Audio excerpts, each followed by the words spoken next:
실시간 남이 볼 수도 있고 또 그게 다 녹화가 되기도 합니다. 심지어 우리가 전화를 나누는 대화 내용이라든가 문자를 주고받는 것까지 다 그 모든 것이 기록으로 다 남아서 저장이 된다고 하지 않습니까? 그래서 통신 조회를 할 때 그 모든 것이 다 밝혀진다, 그렇게 이야기를 하고 있습니다. 심지어 공중에서는 인공위성이 그렇게 있어가지고 그게 사진을 찍어서 불법 건축물을 다 이렇게 찾아내는 그런 세상입니다. 우리가 이 땅에 살아가는데 땅에서뿐만 아니라 공중에서까지 우리는 감시를 받고 살아가고 있는 것 같아요. 그래서 숨길래야 숨길 수 없는 그런 세상에 우리가 살아가고 있습니다. 시편에 이런 말씀이 기록되어 있습니다. 시편 139편 1절에 10절 말씀에 보면 여호와여 주께서 나를 살펴보셨으므로 나를 아시나이다. 주께서 내가 안고 일어섬을 아시고 멀리서도 나의 생각을 밝히 아시오며 나의 모든 길과 내가 눕는 것을 살펴보셨으므로 나의 모든 행위를 익히 아시오니 여호와여 내 혀의 말을 알지 못하시는 것이 하나도 없으시니이다. 내가 주의 영을 떠나 어디로 가며 주의 앞에서 어디로 피하리까? 내가 하늘에 올라갈지라도 거기 계시며 수월에 내 자리를 피할지라도 거기 계시나이다. 내가 새벽 날개치며 바다 끝에 가서 거주할지라도 거기서도 주의 손이 나를 인도하시며 주의 오른손이 나를 붙드십니다. 그렇게 이야기를 하고 있습니다. 하나님은 다 살펴보신다, 그런 이야기예요. 저는 가끔 가다가 그 아파트에 뭐 전도를 간다든가 신방을 갈 일이 있어서 가면 습관적으로 CCTV가 설치되어 있는가 그것을 보게 됩니다. 있으면 누군가가 나를 지켜보고 있겠구나 그 생각을 하면 내 행동 거지를 참 조심하게 할 때가 있어요. 그런데 아십니까? 하나님이 나를 지켜보시고 계신다. 성경의 표현대로 불꽃 같은 눈으로 나를 살펴보고 계신다, 그렇게 이야기를 하고 있습니다. 하나님이 나를 지켜보시고 계신다는 것을 우리가 안다면 우리는 우리의 행동 거지를 정말 조심할 필요가 있다, 그런 이야기죠. 하나님이 보시는 것은 저 인공위성이 보는 것보다 더 정확하게 우리를 살피세요. 심지어 내 마음, 내 중심까지도 다 깨트려 살펴보고 계신 분이 하나님이시다, 그런 이야기입니다. 사람들은 일반적으로 겉으로 드러난 그것을 가지고 사람을 평가할 때가 참 많이 있잖아요. 그래서 저 사람은 신실한 사람이야. 아니, 저 사람은 약속을 잘 안 지키는 것 같아. 저 사람은 쓸만한 사람이야. 저 사람은 믿을 만한 사람이야. 이쁘고 믿고 좋고 나쁘고 이것을 판단하고 평가하며 우리는 살아가고 있습니다. 그런데 중요한 것은 하나님도 우리를 평가하고 계신다는 사실이에요. 충성된 종, 불충성한 종. 믿음이 가는 사람, 믿음이 하나도 없는 사람, 범사에 유익을 끼치고 살아가는 사람, 또한 해악을 끼치고 살아가는 사람, 천국 갈 사람, 지옥 갈 사람으로 하나님은 다 나누세요. 여러분, 성경의 인물들 중에 봐보세요. 다윗은 하나님 마음에 합한 사람이다 그랬습니다. 바울은 충성된 하나님의 종이라 그랬고, 에녹은 하나님과 동행한 사람이라고 표현하고 있고요. 아브라함은 믿음의 조상이고, 노아는 당대의 완전한 사람이고, 대홍수 속에 유일하게 살아남은 사람이다. 성경이 그렇게 이야기를 하고 있습니다. 여호수아와 갈렙에 대해서는 온전한 신앙을 가진 사람이다. 다니엘은 흠이 없는 사람이다. 가룟 여다는 차라리 나지 않으면 좋을 뻔했다.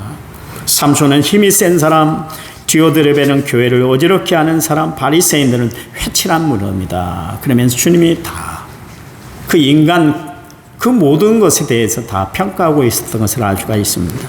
나는 어떤 사람인가? 남이 나를 어떻게 평가하고 있는가? 하나님이 나에 대해서 어떻게 평가하고 계시는가? 여러분 한번 깊이 한번 생각을 해보시기 바랍니다.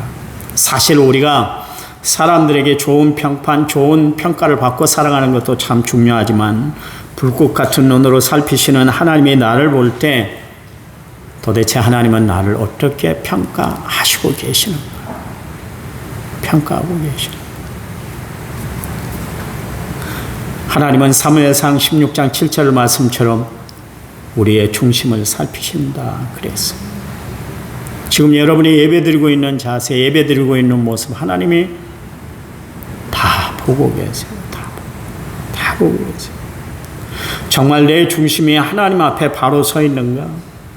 하나님이 보실 때 난 이대로 괜찮은 것인가?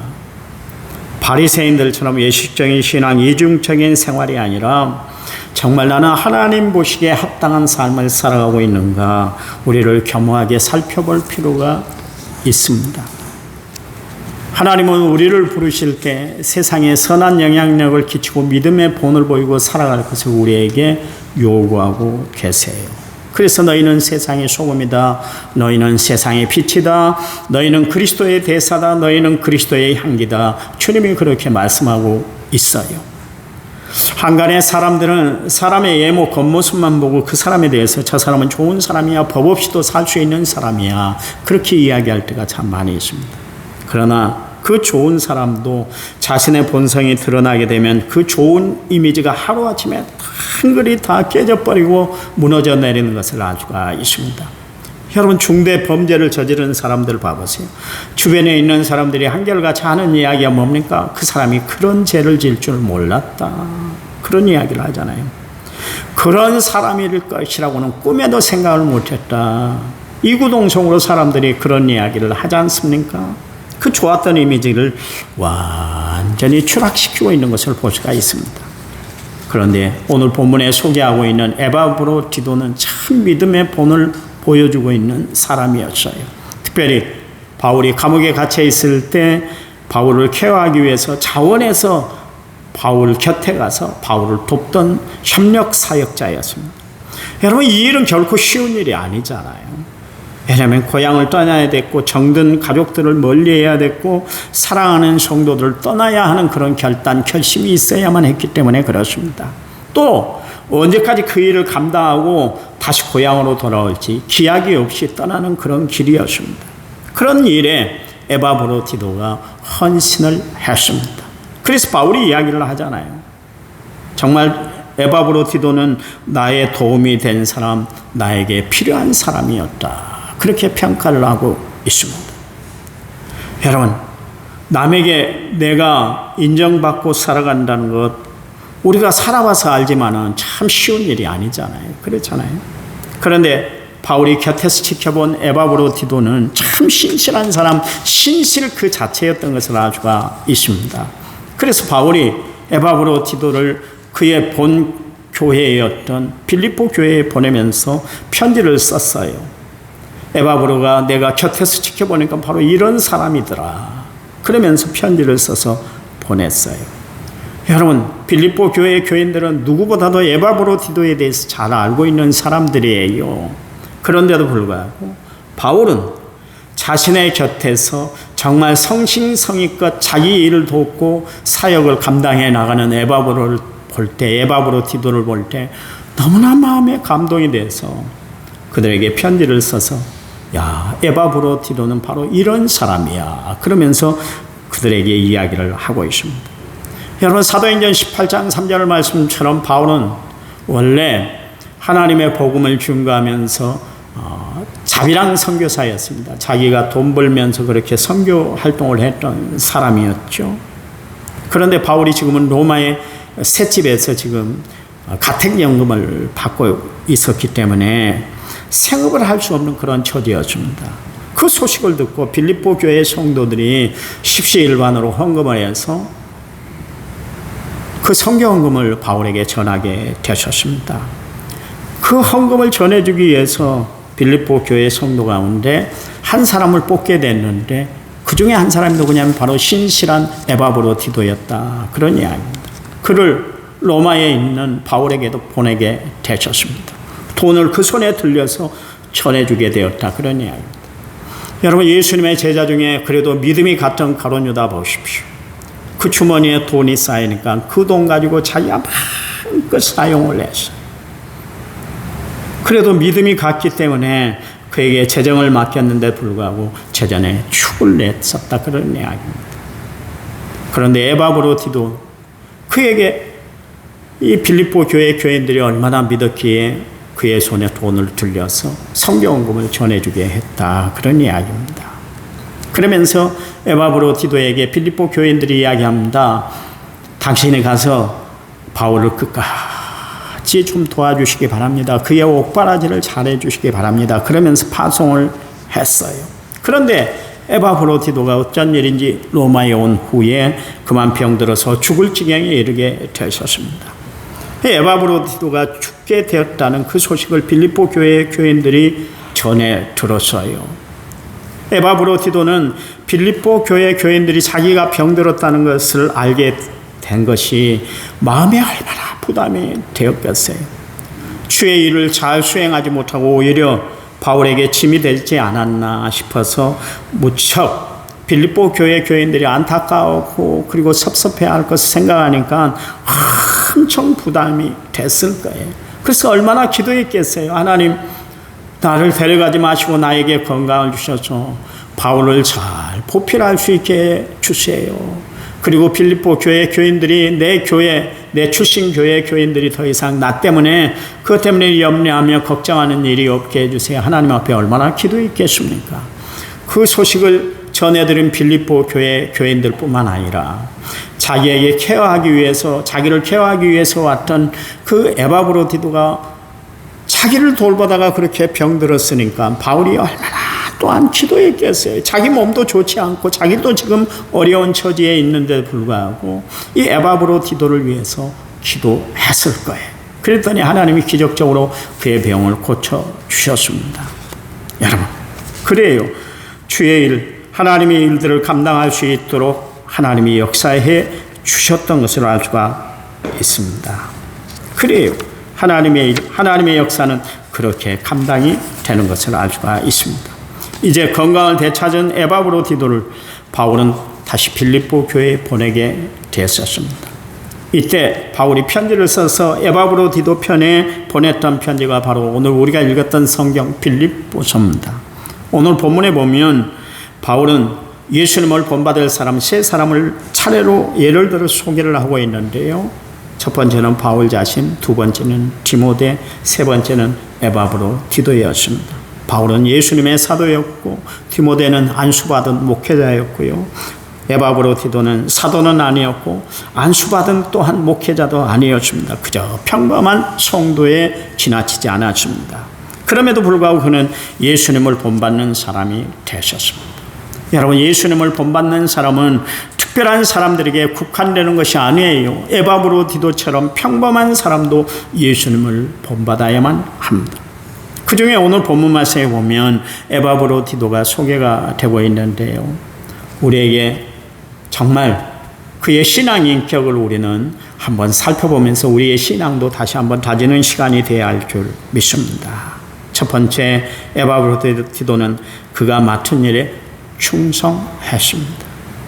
25절, 그러나 에바브로디도를 너희에게 보내는 것이 필요한 줄을 생각하노니 그는 나의 형제요 함께 수고하고 함께 군사된 자요 너희 사저로 내가 쓸 것을 돕는 자다 그랬습니다. 여기 에바브로디도는 빌립보 교회가 마련한 물질을 바울에게 전할 뿐만 아니라 또한 바울의 옥살이 할 동안 그를 옆에서 보필해야만 했었습니다. 빌립보 교회 교인들은 끝까지 에바브로디도가 바울 곁에 머물러서 정말 그를 케어주기를 원했었습니다. 그런데 도중에 에바브로디도가 빌립보로 다시 돌아오게 되셨습니다. 뜻밖의 돌아온 그를 보면서 아마 빌립보 교회 성도들이 의아하게 생각을 했을 거예요.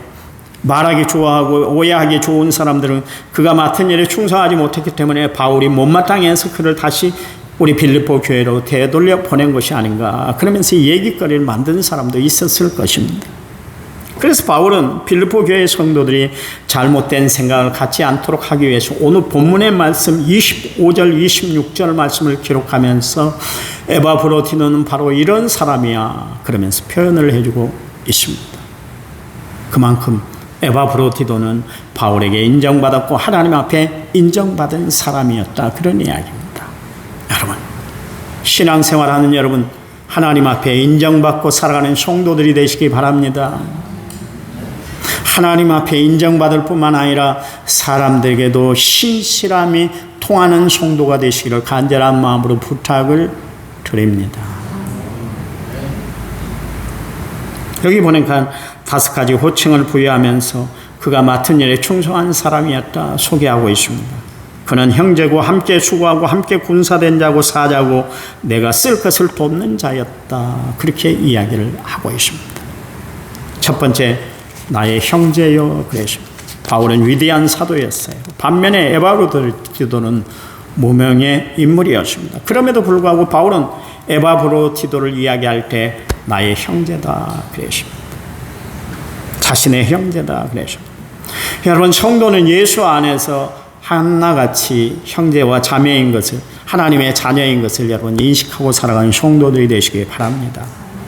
그러니 영적으로 성도들은 한 형제예요. 남남이 아니요. 남남이 아니요. 그리스도의 피를 나눈 형제, 자매예요. 그러니 여러분, 형제가 어려움 당했을 때, 자매가 어려움 당했을 때 어떻게 해야 되겠어요? 서로 격려하고 용기 주고 힘을 주는 그런 관계가 돼야 될 줄 믿습니다. 가인처럼 형제를 정말 대적으로 생각하고 그래서 쳐 죽이는 사람이 아니라 서로 협력하고 아끼고 사랑하는 관계가 돼야 된다. 그런 이야기입니다.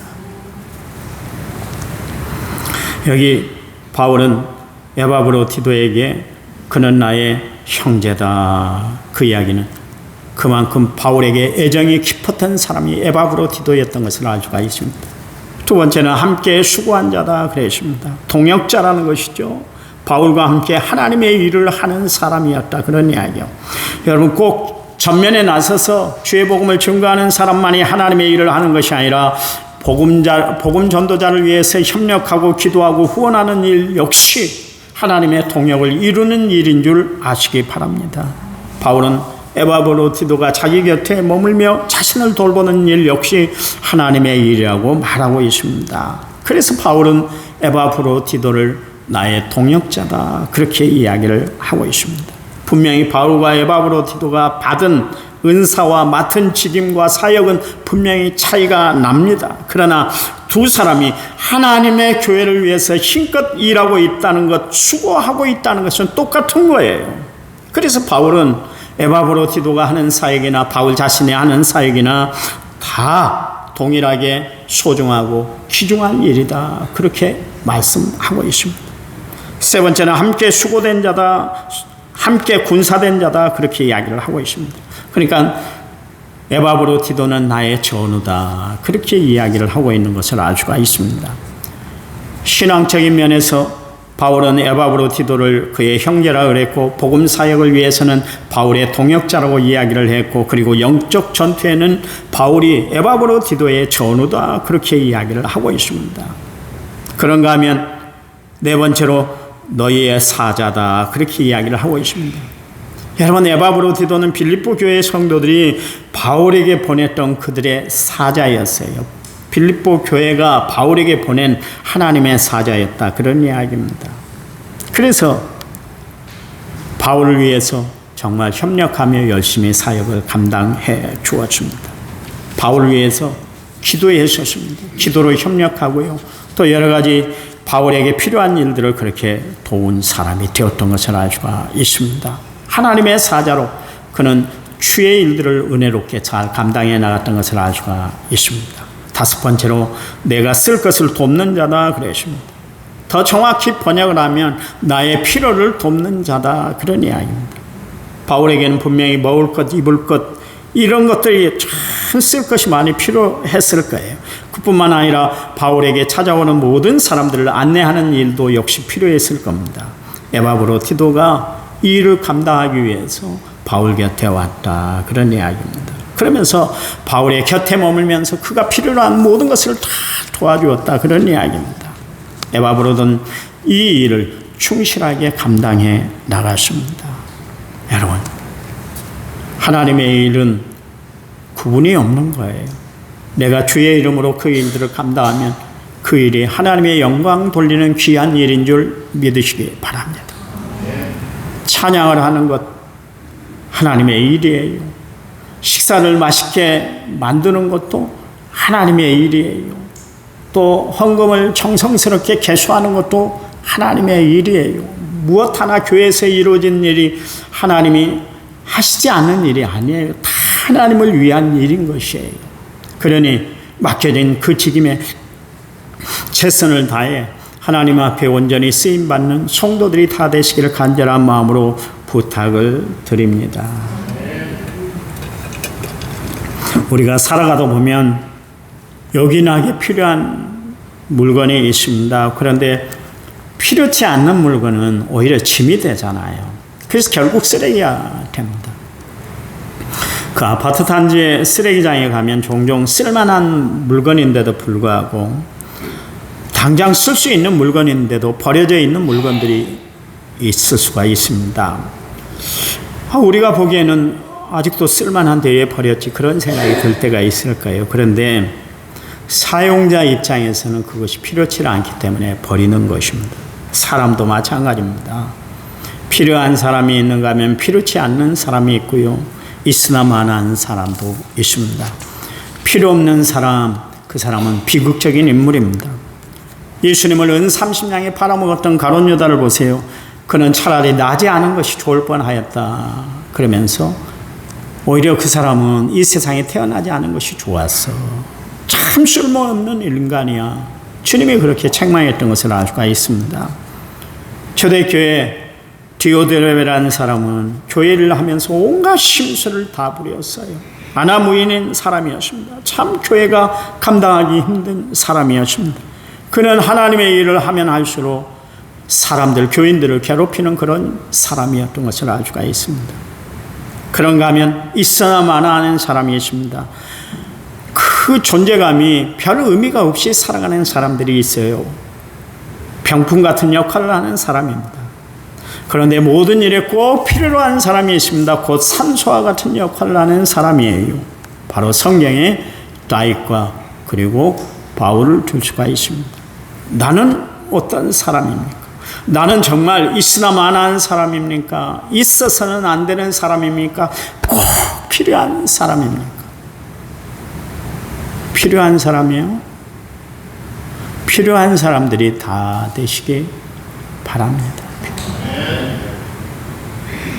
짐 엘리엇, 에콰도르 정글에서 젊은 피를 쏟고 순교를 했던 짐 엘리엇, 여러분에게 소개한 적이 있는데 그가 우리에게 이런 이야기를 남겼습니다. 영원한 것을 얻기 위해 영원하지 않는 것을 버리는 것은 어리석은 일이 아니다. 그게 바로 좌우명이었어요. 그는 썩어서 없어지기보다는 닳아 없어지는 것이 낫다. 그렇게 이야기를 했습니다. 그의 평생 기도 제목이 있었는데 그게 뭐냐면 주님 성공하게 하소서, 높은 자리에 오른다는 뜻이 아니라 제 삶이 하나님을 아는 이치를, 가치를 드러내는 전시품이 되게 하소서, 그런 이야기를 했어요. 하나님, 내가 성공해서 나를 통해서 하나님 영광이 나타나고 하나님이 살아계신다는 것을 증거하게 해달라고 하나님 앞에 그렇게 기도했어요. 그는 휘튼 대학에 수석으로 졸업했던 아주 유명한 인재였습니다. 그런데 사명을 받아서 에콰도르 정글에 들어가서 복음을 전하다가 원주민이 던진 창에 맞아서 그 자리에서 죽고 말았습니다. 순교했습니다. 그의 나이 30살이었습니다. 그의 부인 엘리자베스 엘리엇이 간호사로 훈련받고 그 밀림에 들어가서 또 복음을 전했습니다. 남편을 이어서 복음을 전하기 위해서 그 땅에 들어갔습니다. 남편이 못다한 사역을 감당하기 위해 5년 동안 그 지역에 들어가서 하나님의 복음을 증거를 했어요. 다행히 아우카 부족은 여자는 살해하지 않고 남자만 그렇게 죽였습니다. 5년 후에 떠날 때 추장이 물어봤어요. 도대체 당신은 누굽니까? 그랬더니 엘리자베스, 그분이 이야기합니다. 당신들이 5년 전에 죽인 짐 엘리엇의 아내입니다. 그 이야기를 했다고 해요. 그러니까 그 사람들이 감동을 받아서 예수를 영접하고 구주와 주님으로 모셔드리게 되셨습니다. 짐 엘리엇의 아들이, 그 아들이 성장해서 그 교회의 목사가 되었습니다. 짐 엘리엇은 참으로 하나님께 믿음을 준 사람이었던 것을 알 수가 있습니다. 하나님이 가장 필요로 한 사람, 하나님의 일에 귀하게 쓰임받은 참 하나님의 사람이었다. 그런 이야기입니다. 여러분, 세상을 살아가면서 그럭저럭 살아가는 인생이 아니라 정말 하나님 앞에 쓰임받는 여러분의 인생이 되기를 간절한 마음으로 부탁을 드립니다. 오늘 본문의 에바브로티도는 그저 평범한 무명의 사람에 지나지 않습니다. 그럼에도 불구하고 에바브로티도는 자기의 맡겨진 일에 충성했습니다. 그러니까 많은 사람들에게 칭송 들을 뿐만 아니라 높임도 받았던 것을 알 수가 있습니다. 사랑하는 성도 여러분, 우리에게 하나님이 주신 달란트가 5달란트, 2달란트가 아니라 1달란트를 부여받은 그런 우리의 신앙이 될 수가 있어요. 그럴지라도 각자가 맡겨진 일에 그 작은 일 하나에 충성하고 살아가는 성도들이 되시기를 간절한 마음으로 부탁을 드립니다. 제가 며칠 전에 교회 풀이 많이 자란 담벼락으로 측백나무 주위에 풀이 많이 자란 것을 보고 가슴이 아파서 안 되겠다. 내가 여러 날 저거 풀 좀 뽑아야지 그랬는데 못 뽑았어요. 그래서 뽑아놨어요. 그랬더니 어제 그제 어떤 분이 오셔가지고 그 풀을 뽑으려고 부부간에 교회로 오셨대요. 어떤 장로님은 교회를 집으로 새벽기도 마치고 집으로 가시면서 이 뒤쪽에 있는 풀들이 막 자란 걸 다 뽑고 가셨어요. 얼마나 하나님이 소중하게 여기실지 모르겠어요. 그냥 하나 교회에 왔다가 그냥 가지 말고 땅에 화장지가 떨어져 있고 먼지가 묻어 있으면 닦아내는 성도가 되시기 바랍니다. 큰 일만 하나님의 일이 아니요, 작은 일 하나까지도 살피고 살아가는 성도들이 되시기 바랍니다. 저는 그 집사님 내일을 축복해 주시고 장로님을 축복해 주실 줄 믿어요. 왜냐하면 작은 일을 내 일로 여기고 그 일에 충성하셨기 때문에 그렇습니다. 하나님은 우리에게 엄청난 일을 요구하시지 않으세요. 작은 것 하나까지도 관심을 가지고 이게 하나님이라 일이라 생각하고 충성할 적에 하나님이 그의 삶을 윤택하게 하고 잘했다 충성된 종아 하나님이 칭찬하실 줄 믿습니다. 그래요. 우리 모두 맡겨진 일에 충성해서 주님으로부터 칭찬과 정말 하나님 앞에 높임을 받는 귀한 성도들이 되시기를 간절한 마음으로 부탁을 드립니다. 하나님 감사합니다. 우리를 사랑하신 분이 하나님이십니다.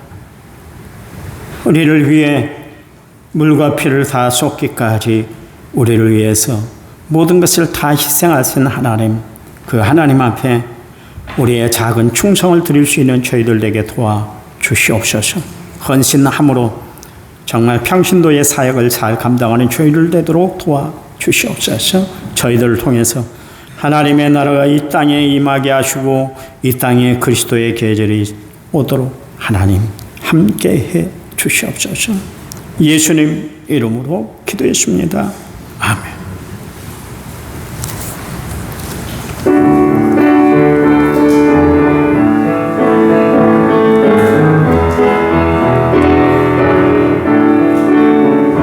나의 힘이 되신 여호와여, 내가 주님을 사랑합니다. 주는 나의 반석이시고 나의 요새시고 주는 나를 건지시는 나의 주 나의 하나님, 나의 피할 바이시오 나의 방패시라. 나의 하나님, 나의 하나님, 구원의 뿌리시오 나의 산성이라. 나의 하나님, 나의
이제는 길이요 진리요 생명 되신 우리 주 예수 그리스도의 은혜와 하나님 아버지의 지극하신 사랑과 성령님 위로교통원의 충만한 역사가 오늘 말씀을 받고 에바브로디도처럼 정말 평신도 사역자로 충성을 맹세하고 또한 헌신을 다짐하는 모든 성도들 위해, 저들 가정 위에, 자녀들 위해, 형편 위에, 직장과 사업 위에 이제부터 영원토록 함께 하시기를 간절히 축원하옵나이다.